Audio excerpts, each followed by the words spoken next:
3, 2, 1. And then it was all buttboarding at that point, just sitting down and riding down the hill. And then we found out it'd be a lot more fun if we all had our own boards. So we started working on that. So Jonas was able to get a board. I think he started with like one of the kamikaze ones. And then I ended up getting a board for my 8th birthday, I think, which was like a Voltura shattered board. And then we were all 3 rolling. Nice. So like what year would that have been?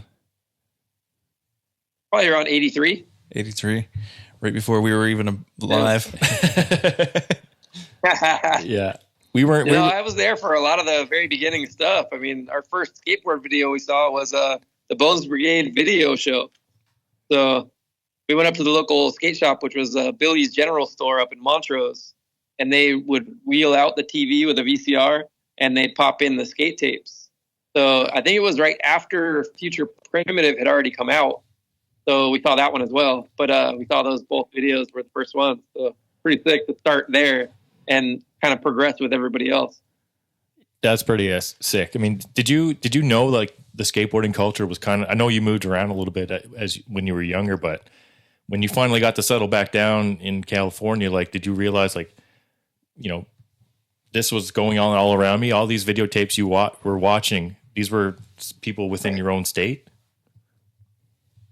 No, it was just like, we didn't know anything about videos or magazines or anything until we met some friends that were, you know, at least a year or 2 older than us, and they were already into skating pretty heavy. So they were kind of showing us what was what. And I saw my first like Thrasher magazine at one of those friends' houses, and you know, I would just check it out every time I went over there. And then at one point he's like, you know what, you can have that one. You know, so I was like, oh shoot, got to bring it home and check it all out, read all the pages, and just check out all the photos and just get to know what skateboarding was all about. Because without that, it was just us playing around in the driveway around the streets and making it up ourselves, you know. And who did you kind of attach to like early on in your skateboard kind of, well, even like way before you're pro, but as far like, as other pros or anything? Yeah, like who'd you cut out of those old Thrasher magazines and put on your wall and stuff like that? Who'd you first idolize? It was always Nodis and Gons. Yeah. Because they were both skateboarders and artists. And then also Lance Mountain, just in those early videos, he was just hilarious. And he made skateboarding look like so much fun. And then finding out that he was doing his own graphics too. And then, you know, along with maybe John Lucero, because he was doing a lot of his own graphics and a lot of stuff by hand, and just, you know, gravitated towards the skateboard artist type. Thinking about like looking at the Thrashers when you were a kid, being inspired by all that, and then going ahead and getting banned by Thrasher later in life. How was that? How was that to take at that time? It was by default. It wasn't anything I did. So it was just kind of on the wrong side of the camp when it came to, you know, Fausto and everything, Deluxe and Thrasher. Then Rich Metaver was the owner of the company Color that we were trying to get off the ground. And not knowing much about the industry, I didn't know that there was a big divide going on or a battle between, you know, some of the heavy hitters in the industry. So we ended up in the Union Wheels camp, which obviously they were trying to battle for a spot against Spitfire and Deluxe. And I rode for Spitfire already at the time. So they were actually trying to get me to quit Spitfire to ride for Color and Union Wheels. And I politely declined the offer to leave Spitfire. And I talked to the guys at Spitfire. I told them I'm not going anywhere. I do want to stay on Spitfire. You guys are, you know, my Spitfire and Thunder were my first sponsors. So I was loyal to the bone. I wasn't leaving them. So they, I think I was the only one that got to ride for Color without quitting my wheel sponsor. And then, you know, I just tried to stay as true as I could. Well, yeah, because they didn't want to lose you on the team, so we're going to have to make it an exception for you. I personally wouldn't have wanted to left Spitfire either. I think they're they're OG and they're like still at the top of the game right now for wheels. Yeah. No, I love all those Deluxe guys, and they, you know, helped me and my brother Jonas out a lot. Just, you know, early on with being our first sponsors and giving us a chance, and, you know, just giving us, you know, use to learn and not have to worry about that as much, you know. So it was good just having some help and support early on. And that makes a big difference, I think, too, getting those, like that support at those moments, crucial moments when you need it, and it comes from a good place. Right. Seems like, I mean, we're very far removed from those parts of skate culture, like, you know, to see the factories, see the places where they skate, but all of that, I think, right. Like, you know, all these guys that help, like even, you know, you hear these stories, you know, Rocco, all these kind of guys were kind of handing stuff out, just like, you're doing good, man. Like, here, take this at least anyway. And go, you know, like, it's super cool. Right. That's super cool. Like, that skateboarding to me kind of thing is that type of stuff. It's so cool. Yeah, before we were sponsored, we got to tour the NHS factory because we were driving through that town with some friends and their family on just a regular road trip. And someone knew where it was at, and we went, and they gave us the tour through the whole place. We got to see, you know, the art department, got to see like the Screaming Hand stickers, and it was at the time when those were still like super big, and there was purple ones. We'd never seen purple ones before. Just remember being shocked because they'd only seen blue ones before. So, and that was really early on. And I remember they gave us that whole tour, and I don't think they gave us even a sticker at the end of it. But it was still like just amazing to see where it all happened and where it all went down, you know. And then later on, we got to like tour the Powell factory, and I remember that was Jim Fitzpatrick that showed us around that one, which was really awesome. So, and that was me and Jonas, just this little dude, getting to see how it's all done. So, yeah, just getting that inside look early on was pretty cool. Definitely, like, made an impact on you as a child, right? I mean, you knew this is the path you wanted to take for sure. I mean, you were, of course, an artist as well, but like this skateboarding, like, this is the coolest thing ever, right? Like. Yeah. Well, it was always cool. Like they'd let us go see the art department, and we'd meet the guys that did the graphics, you know, and it was super cool just to see what they were working on at the time that you wouldn't see come out, you know, for months later. And just get that insider look. And they had so much cool stuff around the offices. So I remember even my first time going up to Deluxe and getting to meet Kevin Ansell, and he was just working on some graphics. He was working on like a Sean Mandoli board that had like some chrome like robot figure running over like a tablecloth, and it was all in the days of like slick bottoms at that point. So it was all like, you know, full color artwork that was going to be photographed and put on a slick bottom later. So that was pretty cool. Do you remember your first pro model that you ever got as a kid, kind of skating, or like, because, you know, you used to share a board with your brothers and stuff. Do you remember your first kind of like that was your own board? Yeah, I think my first pro model board was a hand-me-down from my neighbor, this guy, Jason Roundtree, and he had a Billy Ruff board. I don't know if you go that far back. It had like a skeleton hand pouring bubbles out of a chalice. Okay. And he had it, and he just didn't really love it. And he would like bash it into the curb and stuff, didn't really care about it. And then I loved it so much, and he was like, oh, you can have this one. And he took it off and gave me that one. So that was my first real pro board, was GNS Billy Ruff. Oh, that's sick. That's and sick. Then when I was buying boards, I was trying to remember like the order of boards that I had, but I know that one of the John Luceros was pretty early on. And it was the one where he was like breaking out of the bars, and it's when the Joker's head was already through the bars. So it was the X2. So that one was pretty early on.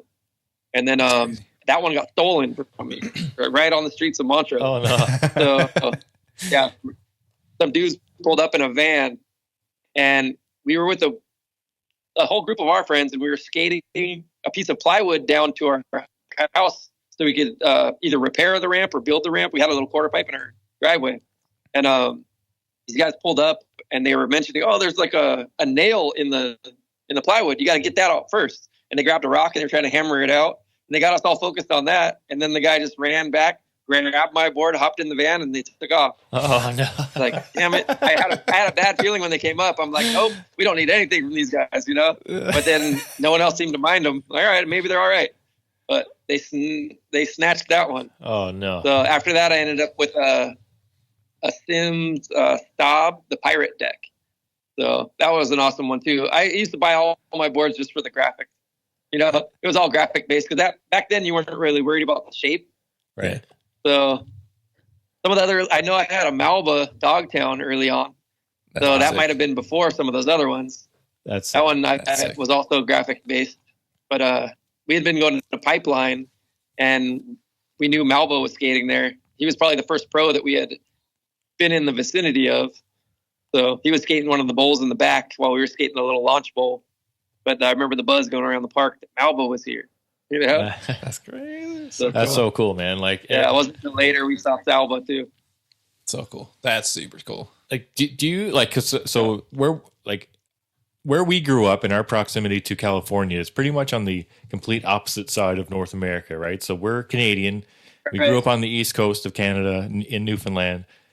I mean, it's winter 6 months of the year and stuff like that. So our skating, yeah, you got a lot of weather there.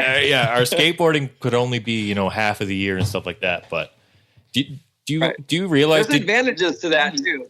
Maybe, I guess, yeah. But I was just going to say, like, did you kind of realize your impact you were making in skateboarding? Later on, like, I mean, there's kids growing up on half the other side of the world, like watching my skate videos and being inspired by my skating. Did you realize that was kind of going on with the VHS days?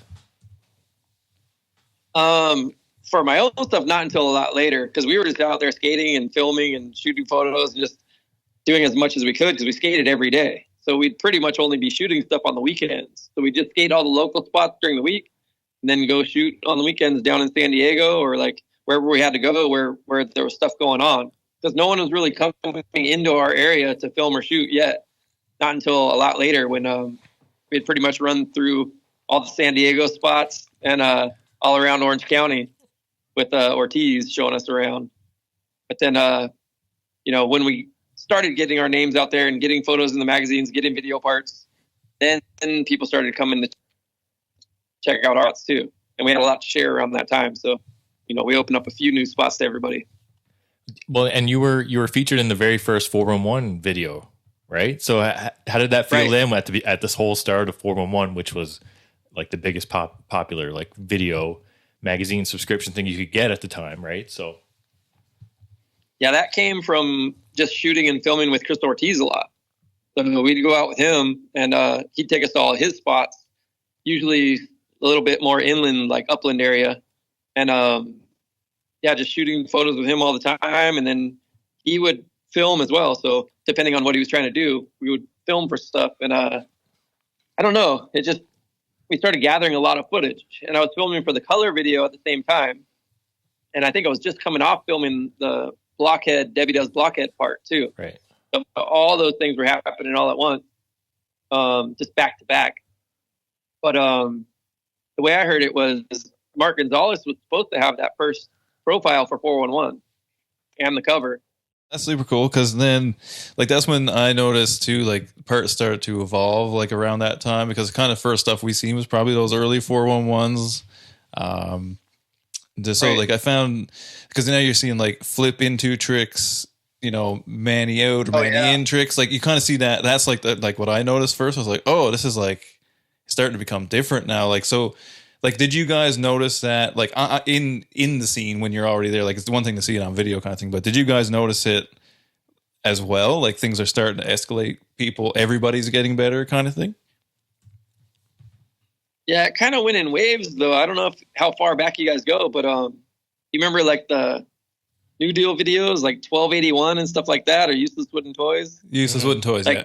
Some of those videos, they were getting really technical and doing a lot of, double flips, late flips, like kind of obscure tricks that, some of them didn't stand the test of time and continue, lots of pressure flip stuff too.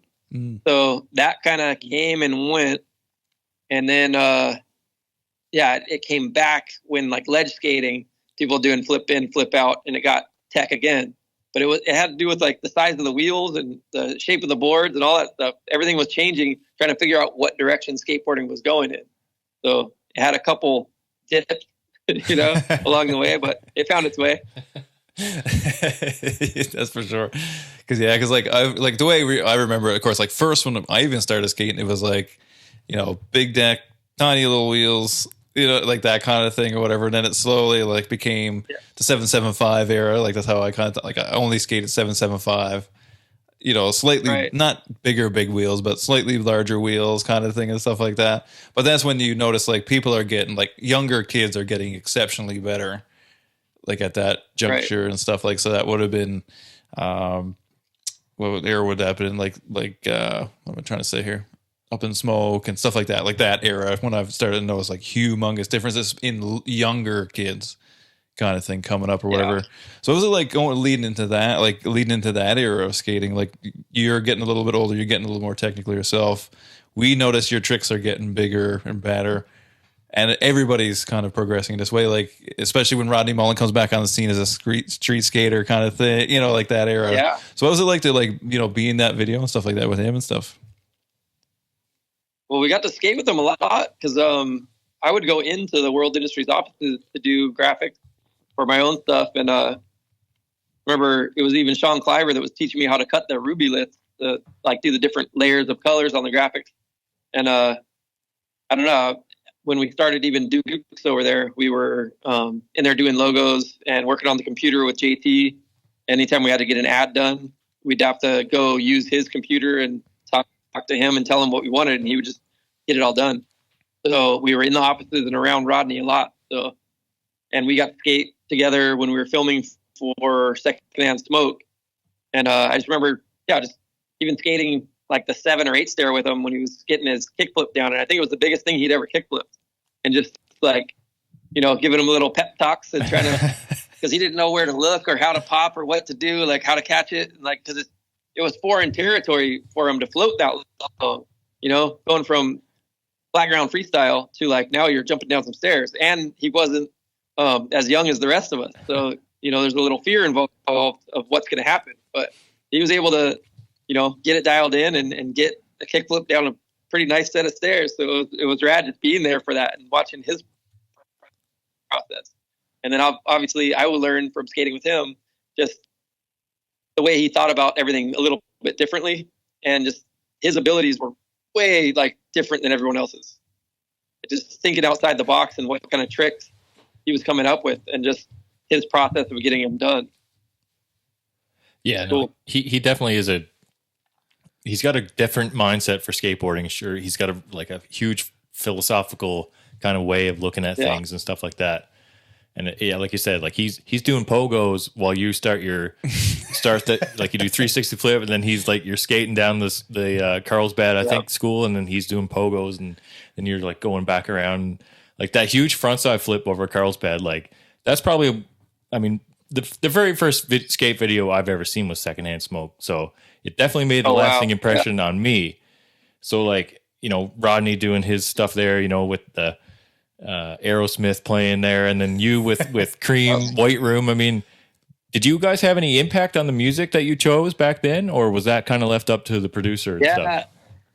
I actually gave Rodney an Aerosmith cassette and told him he should skate to that song, and I gave it to him. And he listened to it, and because he was looking for something and didn't know quite what to use, and he was actually thinking of using some kind of circus song for the beginning of his part, because it started with freestyle. Yeah. And then that song has an intro to it that almost fits what he had in mind already, but it's not as corny as like a circus music song.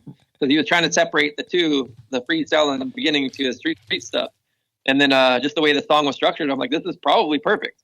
And he listened to it and he agreed. So we got that one in there. And then with Cream for mine, I think I had like 3 or 4 choices, and I went in with cassette tapes, and I played them for Jacob Rosenberg because we were editing the part with him. And I remember I had Paul Luna with me too. So it was me, Paul, and Jake just in the editing room, popping the tapes in, listening to what kind of fit the style of the skating that we knew we had. And then I almost didn't use that song because the tail end of that song, there's an instrumental section, and Richard Mulder had used just the tail end in a foundation part. Oh. And it was just the instrumental part. So it was like, I don't know if I could reuse that, because I never liked it when people would use the same song that someone else already used, like you can't go back and use one of like Nodis's songs or like, a song that someone else that everyone saw skate to. You can't just do that. Yeah. So that was against the rules. But this one, no one had heard the beginning of this one. And the funny thing was, when we got done editing the part, we had enough footage to fill up the instrumental section too. But when we got to that one and it ended on the frontside flip, we're kind of like, maybe it's done, you know, and we just left it at that. Yeah. And a great ending too of the part. Right? It ended up working out. It did. Yeah. Yeah. It was a great ender. Well, and in that video, Jake was editing a few of the parts like that where it had something in the beginning that it also ended with. So mine, like, it had the line that led into the frontside flip. And my part ended on the frontside flip. And I think with Ronnie Bertino's part, the beginning of his part was him riding away from the switchback lip, and then his part ends on the switchback lip down the rail. Right. Yeah. So for stuff like that, like, that was just sprinkled in there. Yeah, I like that because cool the opening shot, was from following you from behind, and then the closing shot was from down below, which is it's something you catch on to after seeing it like a million times, like I have for sure. Like, and you get asked a lot about your foot placement on that frontside flip too, like where it's so far over. You know what I mean? Because like I said, the boards were smaller back then, and you know, if someone who has a size 11 foot, so I had to mention that too because it gets brought up a lot that your foot placement on the frontside flip. On that one, I was riding a Gino Celtic board, a 101, and that board is definitely under 8 inches, and I think it's even under 7.75. I think it's right between 7.75 and 7.5, maybe even.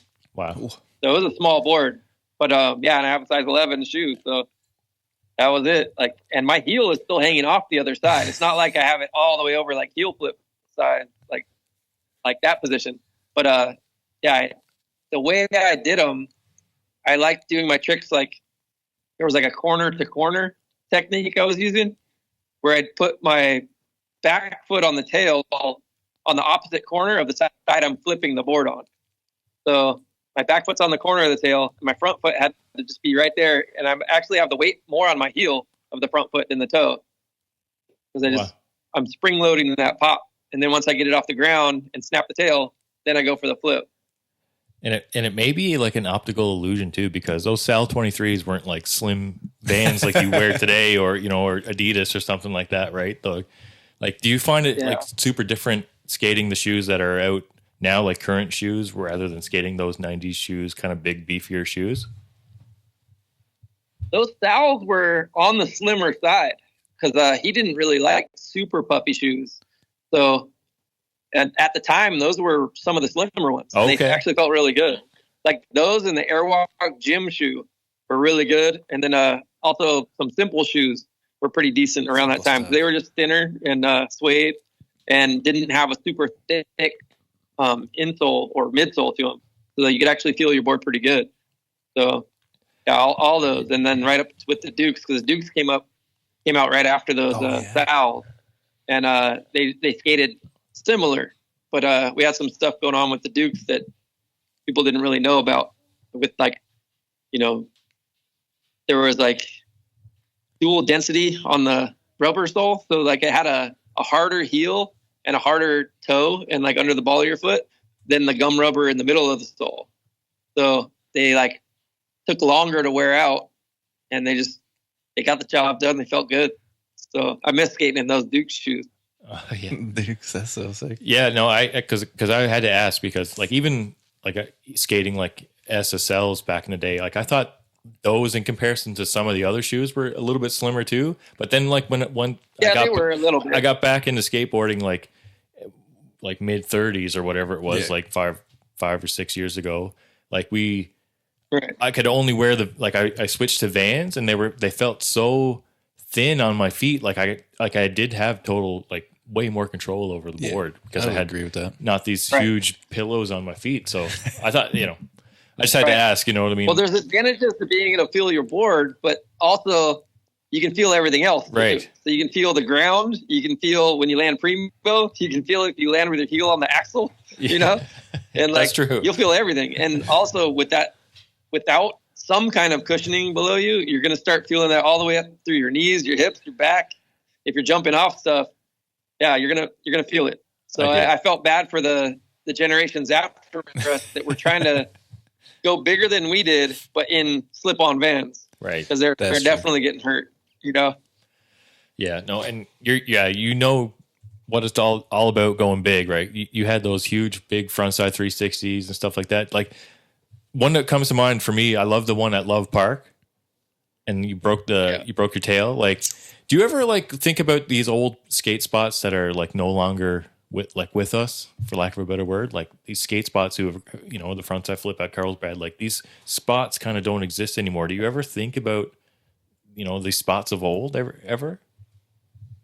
What I'm wondering, and I don't know why more people aren't trying to push for this. They're building lots of skate parks around, and with that same funding, they could be building plazas too. So there could be a push to do street plazas and just recreate Love Park somewhere else. You know? Yes. And then if they made it to scale with the same materials and just the same dimensions and everything, you could recreate it. And it'd be awesome to be able to skate it again. And there is enough money floating around that someone could just make the decision and make it happen.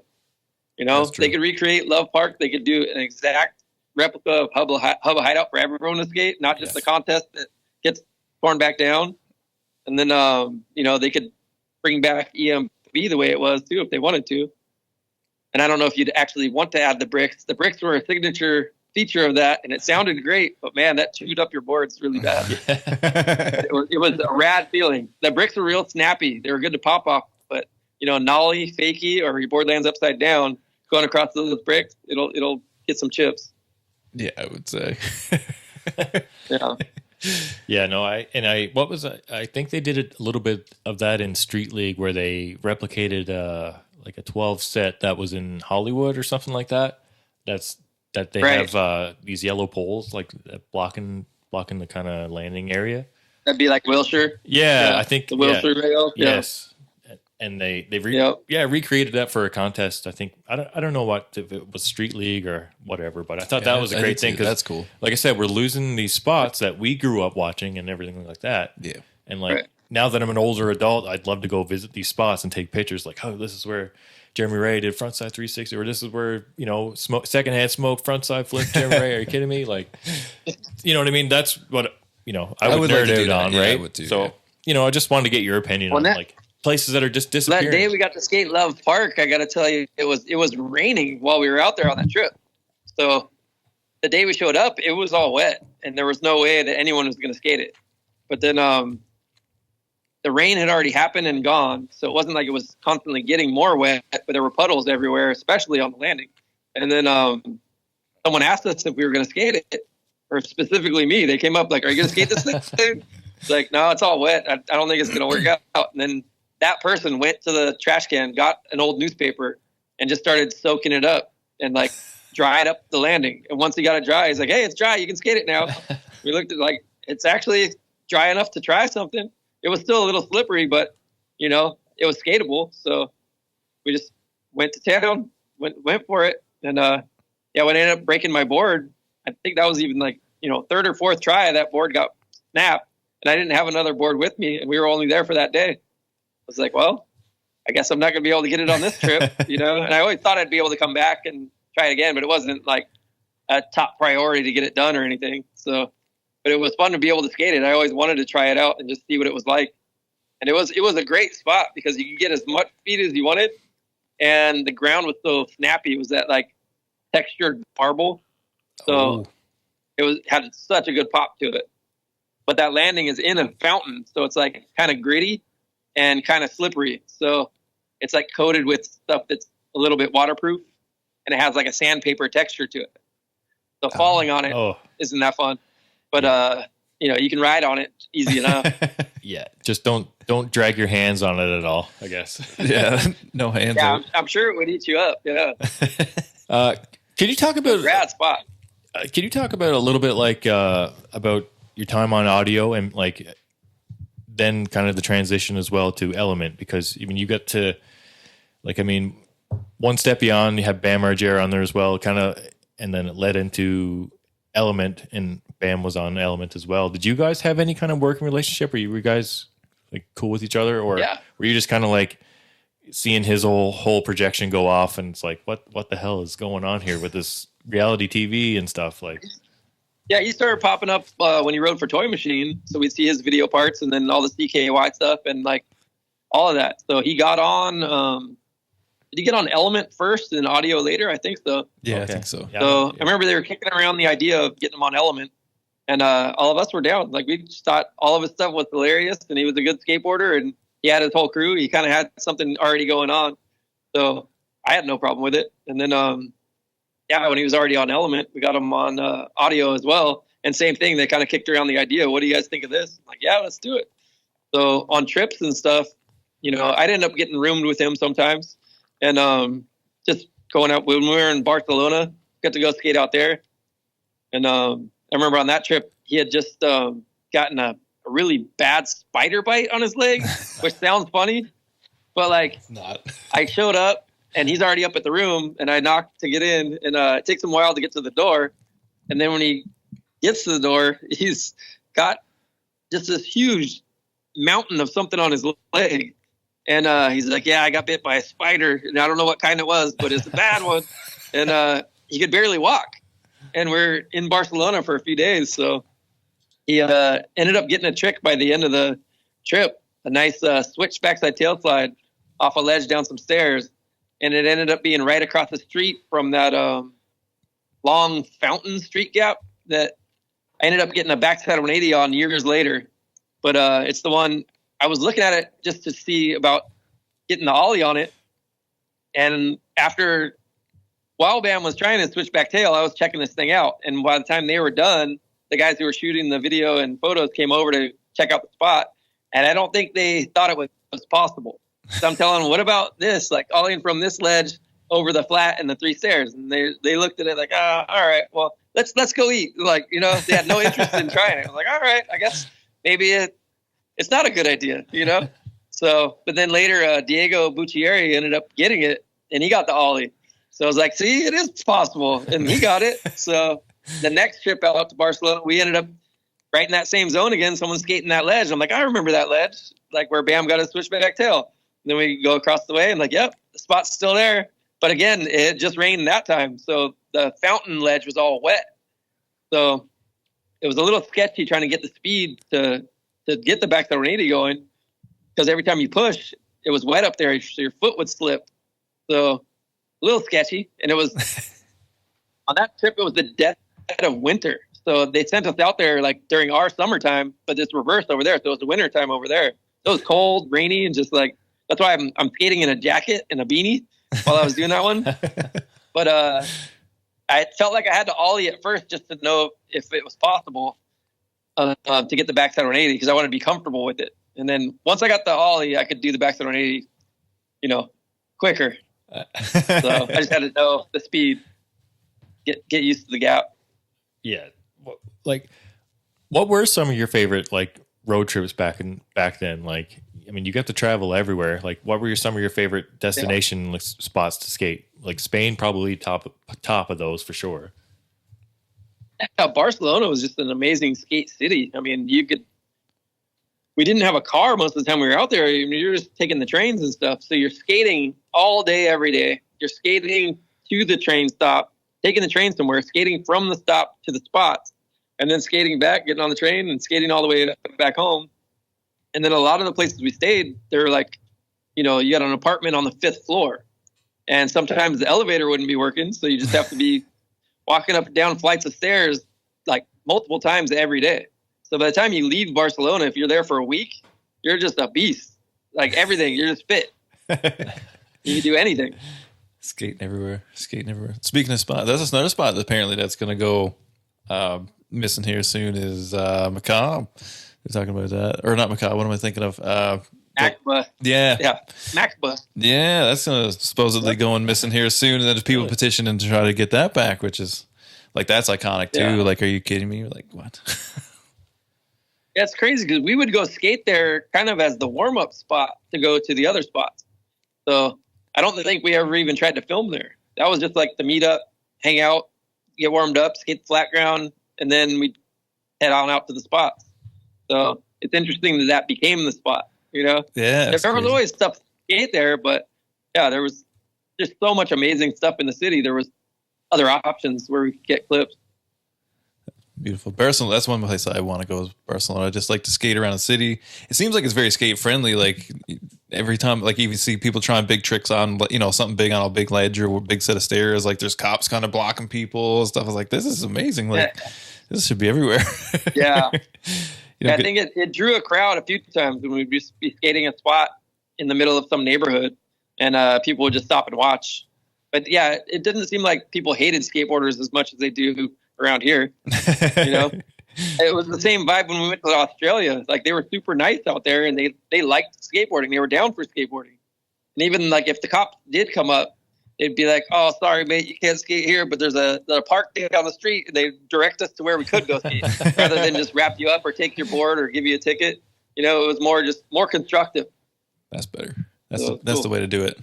Point me in the direction of good spots. Yep. That's wicked. That's so cool. Should we get into, of course, which I'm sure you've talked about multiple times, we got to get into the big ollie, of course. Another spot that's no longer skatable. The water. Yeah, they put a rail up there recently. Yeah. I think they put the rail up because parkour guys were hitting it. So oh shit! There were a few that would go and run and jump it and run and flip it. Oh, holy crap. So yeah, there was one of the guys. This guy Nate Weston. I guess he's a pretty popular parkour guy, and he was filming for a video part in one of his videos, and he got a clip doing a running flip over that thing. And when he did the flip over the water towers, and then when he landed, he did another flip. what? So that was interesting. I would say. And then, because I guess your momentum just keeps you going. So instead of just doing a roll, he did a flip and then a little flip.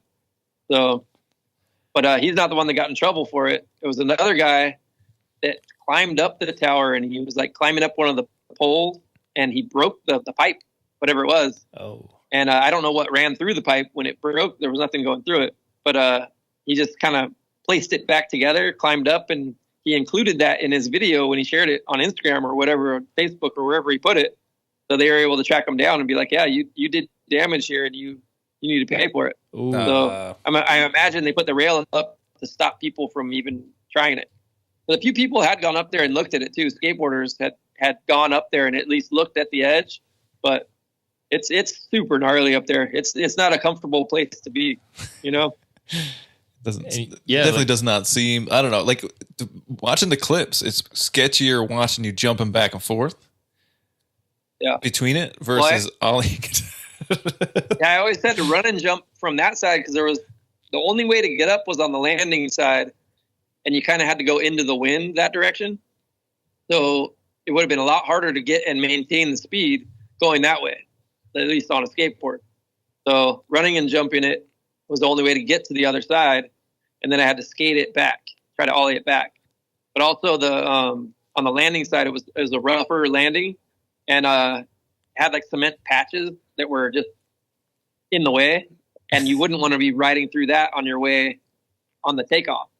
But if you're landing going that fast, you can ride through those without too much trouble. So it was the only way to do it. And if there wasn't a way to figure out how to make it work, I wouldn't have done it at all. So, but it seemed like going from the other side was going to work okay. So it seemed like you always got a little bit of logic behind your skating too, where a lot of dudes are like that thing, or like, it doesn't even matter. Like I'm bombing over the edge of this. I'm ollieing that. I'm doing whatever the thing is. But every time I hear you talk about like, okay, I wanted to do this, but I had to do it because this and what, like, it's always a lot of logic behind it.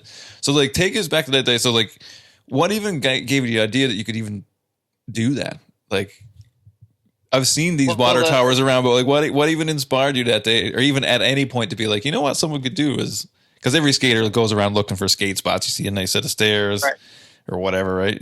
But what inspired you to go up there and do that?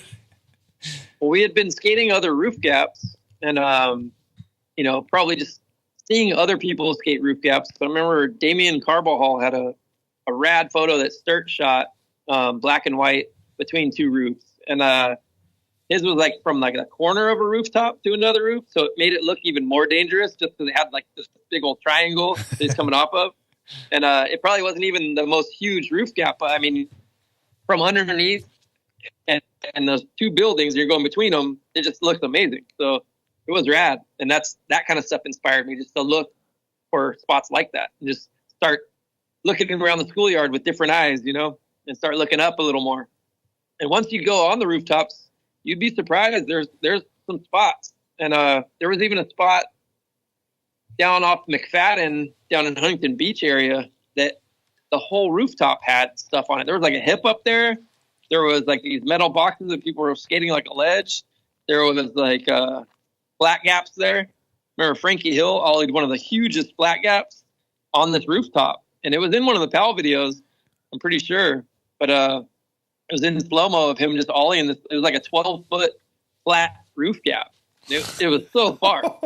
So, and inside, it's not like it was even wall to wall. It was like a hole in a rooftop on like a 2 or 3 story gym or something. So underneath, if you fell in, you just keep going. Like you wouldn't even hit a wall. You would just be gone. So I don't know. It just seemed so sketchy, and he got it done. So that kind of stuff inspired me a lot. And you can see that too, like in the One Step Beyond video, like there's this like roof to roof, but like with a little, almost like a perfectly built ledge, like between the two roofs. It's a little green ledge. And you would like, just, it'd be like at least a 20-foot drop, I'm sure, from where it was that you were grinding across. Like, you were never a stranger to like big stuff, right? And like big gaps, big drops, big stuff like that. Like, yeah, like honestly, you kind of set the bar for all that kind of big skating back in the day. Well, once we started looking up there and looking for places like that, it's funny, we found that one from underneath. We were looking up, and we're really looking at the roof gap, just trying to go across it. But there wasn't a whole lot of room to get speed for that gap, so it didn't end up working out as a roof gap. But then we were up there with my friend Paul Luna, and he's like, "Hey, look at this ledge, though." We looked at it, and it was like kind of tall as far as ledges go, especially between two roofs, but it had like a tin metal edge on it already. So, and the tin was a little on the softer side. So if you hit it hard, like say if you dove in for a nose grind and put all your weight on it right when it hit, it's just going to dent and it's not going to move. So you had to like light foot your way through it. But we figured out how to skate it and got a couple things on that. And it's funny, the first ad I saw on that was with Dan Sturt, and it was for an audio ad. And we went there and shot a frontside 50-50 over it. I think it was the first trick ever done on it. And then we got it. We left the spot. We went somewhere else. And I just started thinking, like, you know what? I've already had a couple frontside 50-50s in the magazine, and I think I can do something else on it. So we turned around and went back. And that same day, I ended up getting the nose grind on it instead. Because I'm like, that would be a better ad and a better photo. And it'll switch it up a little bit more. So that ended up being the ad, was the nose grind. But Sturt, like, he was, in his mind, he was set up for this 50-50, and he got a great photo of the 50-50. And we went back for the nose grind, and he was like, I don't know if I want to shoot it the same way if it's going to be a nose grind. So he had to figure out a different way to shoot it. So I think he shot that one a little more, maybe even fisheye, than the first one that was a little more long lens or wide angle from below. And that's, but both photos came out great. Yeah. But that's the artist in you, right? Where you can, like, on your way back home, you can see in your head what the finished product would look like. And then you can already correct that and say, I think, I could do it better. I could do that one better. I could nose grind across this thing. It's going to look so much better, right? Like, and that's the part of skateboarding that kind of gives everyone the freedom to kind of do and their own style, right? Where they, they have a certain look or whatever like that, and you can see I can make this better and stuff like that. So when I like to switch it up too, I didn't like when you just got stuck to one trick and that's all you're known for, like he's the frontside 50-50 guy, frontside 50-50 is everything, So, or like if you're doing too many kick flips, I'd feel like, I already kick flipped something recently. Let's do some heel flips now. Just switch it back up. And that way you don't get stuck on one thing. And as the more you switch it up, the more fun it is. So, the one that really stuck with me, though, is when I got the frontside 360s. Then I kind of got known for doing them. So you kind of had to keep that one in your bag and keep it going. So, but even like with frontside flips, I did a lot of frontside flips, but I didn't get stuck with it. Like say, how Reynolds would be expected to do a frontside flip Right. somewhere because he's so good at them, you know? Right. It's like, yeah, I can do frontside flips, but I could also do backside heel flips, you know? So I would just switch it up as much as I could just so I wouldn't get stuck with that one thing. But yeah, the frontside 360s I kind of got stuck with anyway. That's not a bad trick to get stuck with, though. Like, because a lot of people, you know, like Muska had the tail slide and stuff like that. He always would, you know, it's the picture, right? Like, whatever goes to print, you're kind of stuck with that, right? Like, you don't have the freedom now where everything you can post almost every day and you can do this and that. Like, you were kind of stuck, and people would, get kind of like, you know, Tom Penny frontside flip or Andrew Reynolds, like you said, like, people would kind of, you know, get a hold of, you know, that and call it your signature trick or whatever. But when it seemed like after that, a lot of people coming up behind us were just, they'd get like 3 to 5 tricks that they could really do well, and they just do them on everything, you know? They'd get known for that one thing and just run it. Yeah. And it was funny hearing them even talk about it. Like, yeah, I only got 3 good tricks, but I'm going to do those and get in the magazine, you know? So, all right. And people still do do that, because I mean, I know like Jamie Foy is like, he's got this like over crook or like front crook with like the pinch, on lock, right? Like pinch. he's got those like, and he's kind of getting, you know, people say he's He's got a big bag of tricks. Yeah. I mean, he's done stuff that I never thought I would see. I even said on one of his things, he's like the fake yelly crooked grind through like a double kink rail. I'm like, I honestly never thought I would see that in my whole life. Like, that's just such an obscure trick to get into and hold. I just don't know how that works. But, you know, when you see him do it, obviously it's possible, but he just has a different mind for these rails, and like the stuff he's doing is amazing. It is amazing. You know? Like, and even as far as even flip pin stuff, like he's got skill, amazing skill. It's crazy. Yeah. Like the jump it took from like 80s to like early 90s and mid 90s. And then from mid 90s almost to now, like, these people are going absolutely in bonkers. Like, it's hard to like people from all over the world. Like, who do you like see now and you're like, holy crap, like this is, do you have like a favorite skateboarder of this generation? There's a lot of people doing amazing stuff right now. And I remember one of the obscure ones, wasn't even super recent, but I think it's is it Kyle Walker that rides for Vans? Yes. Yeah.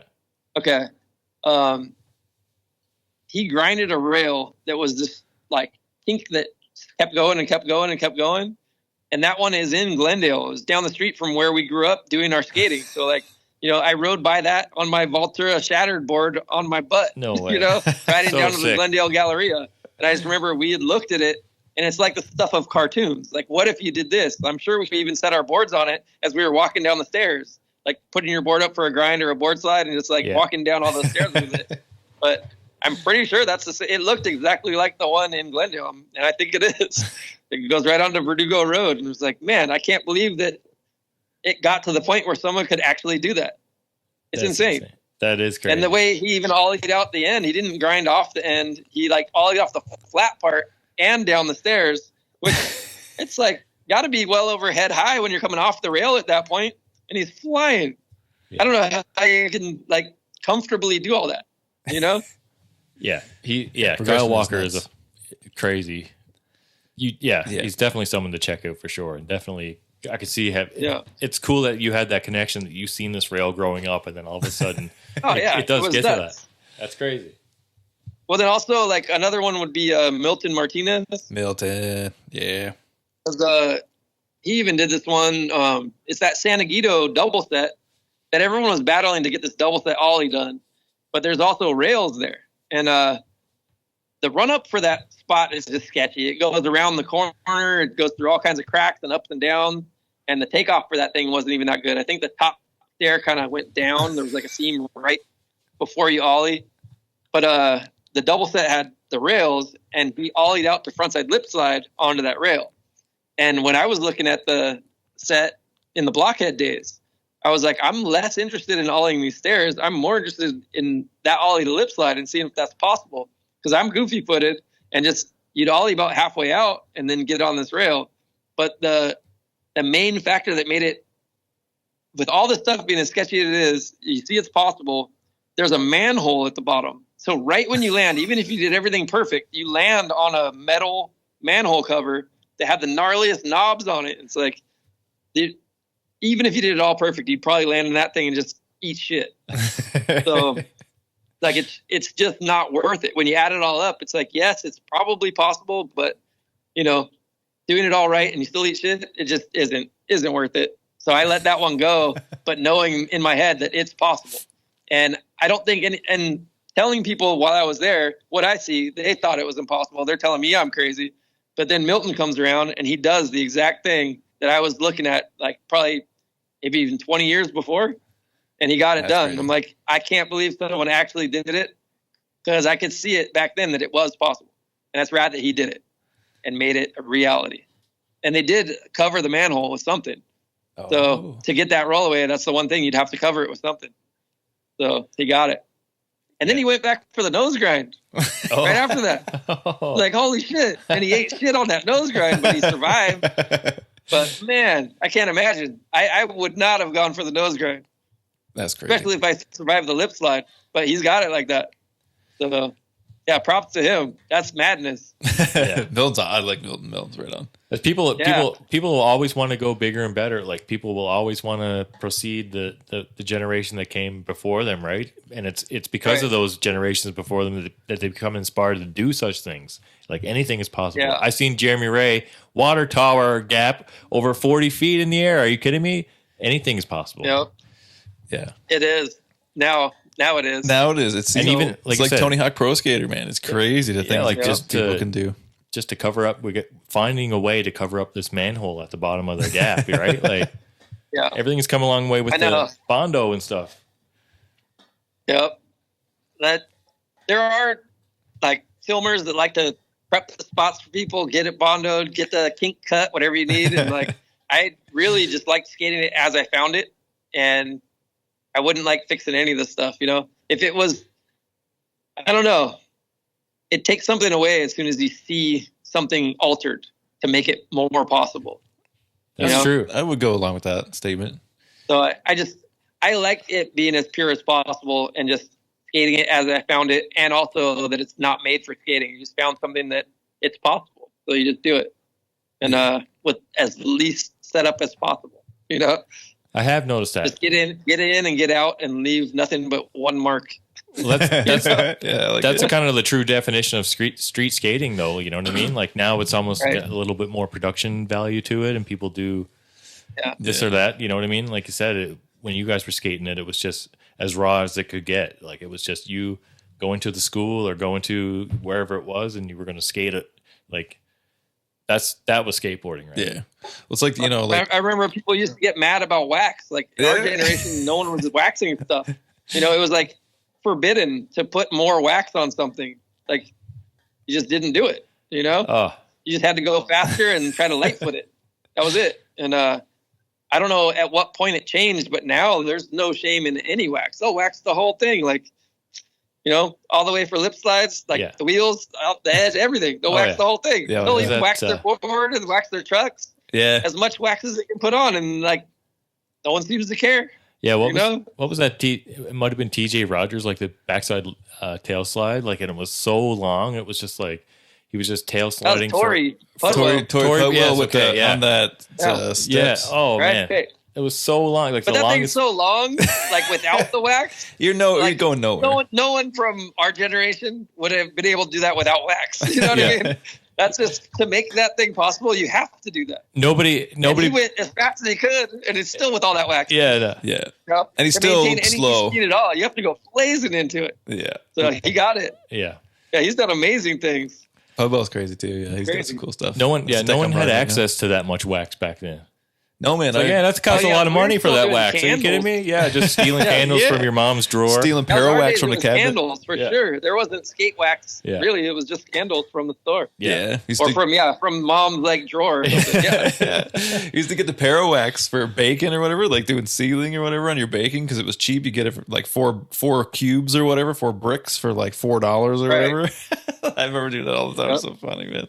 Well, in a pinch, I remember people used to even use like a McDonald's cup because it had wax on the like outer side of it, and they would just wax it with that. Yeah, 100%. You know, wow. You use what you got, but that's just to get it started. You know, the more you grind or slide on something, we were almost waxing stuff with the paint from our board, because things were still silk screen back then. Yeah.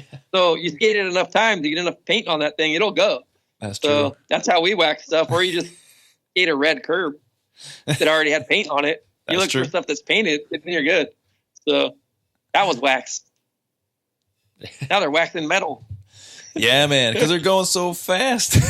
Everybody goes so fast and so big.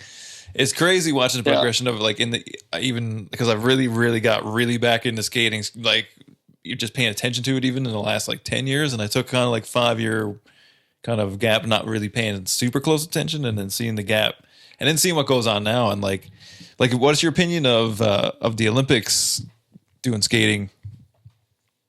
I don't know. I didn't really follow it. I never watched it. I just heard it happen. Yeah.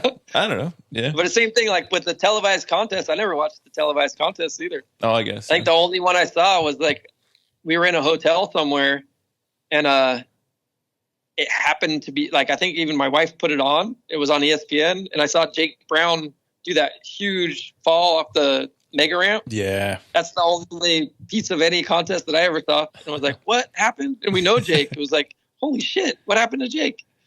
And that was live when it happened. And that's a odd thing to see. That was the only thing I saw.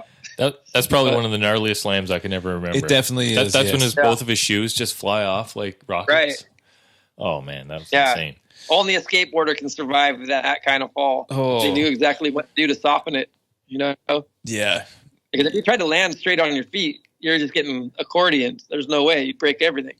But like letting your feet hit first and then falling back to your butt and trying to take it like one little piece at a time, all of it saved his life. So he did good. It's like, and for you, like you always went like huge with whatever, like anything you were skating. Like you never had any huge slams though, did you? Or did you not? No, I think at that point when you're going that fast, if you do slam, you're mostly going to be sliding for a really long time. So some of those felt like motorcycle slams. Because like you're sliding across the ground, realizing, okay, things didn't go well, but I'm still sliding. And you have time to think about what's happening while you're sliding. So, but even my worst slam from trying something big, it was usually just like a scrape or something that would take 3 days for the scab to heal up, and then you're good to go. So,